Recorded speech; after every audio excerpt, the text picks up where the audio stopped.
Speaker, sir, I beg to move the cut motion standing in my name.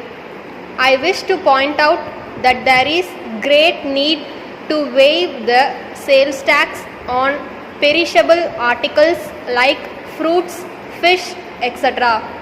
I am not saying that the government should waive the sales tax altogether, but I want that certain commodities should be exempted from sales tax.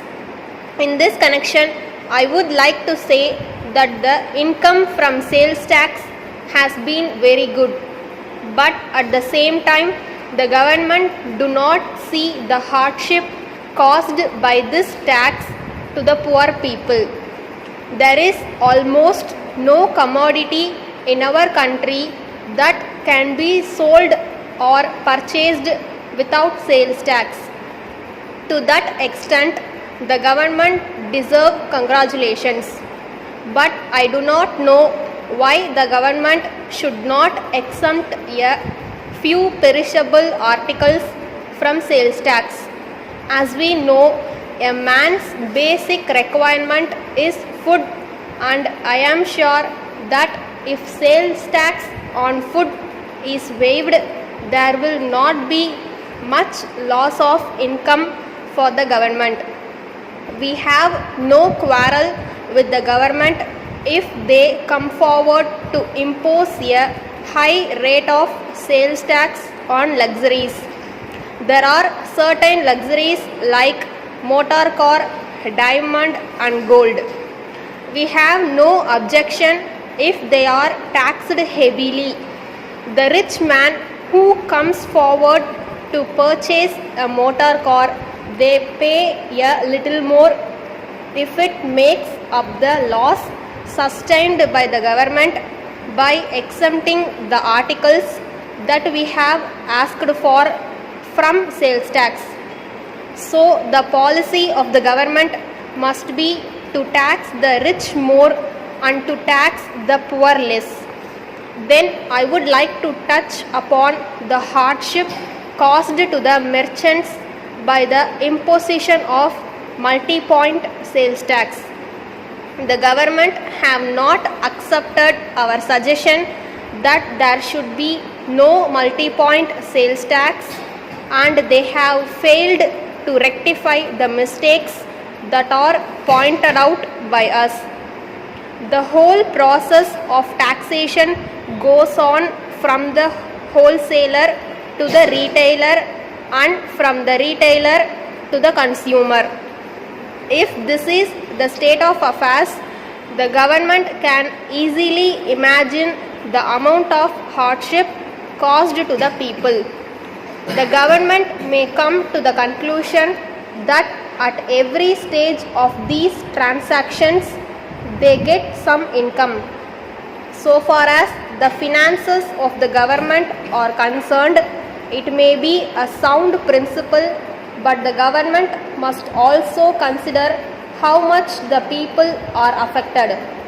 Sound canons of public finances lay down that any tax must be so collected that the people who pay the taxes do not feel any hardship. I therefore feel that every commodity that is subjected to sales tax in our country should be taxed at only one point.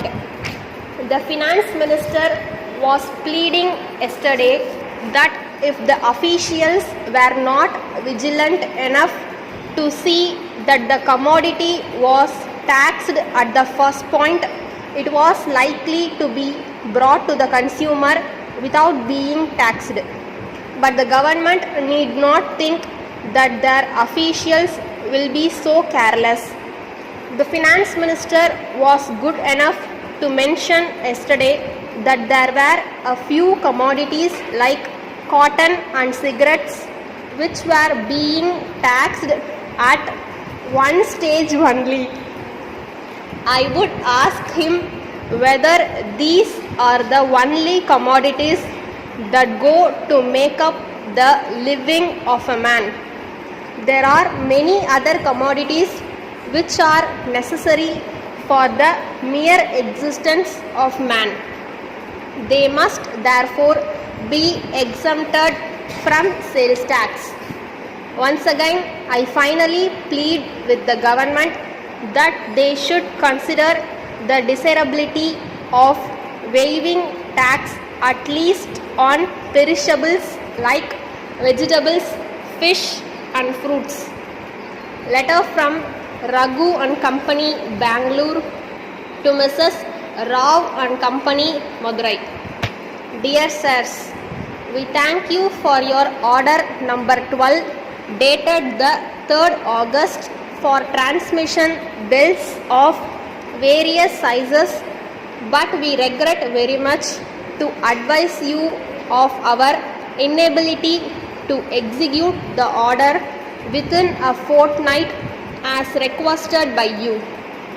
We would like to inform you that in recent months there has been a great rush of orders for our goods, and in spite of our best efforts, we have not been able to cope with them successfully.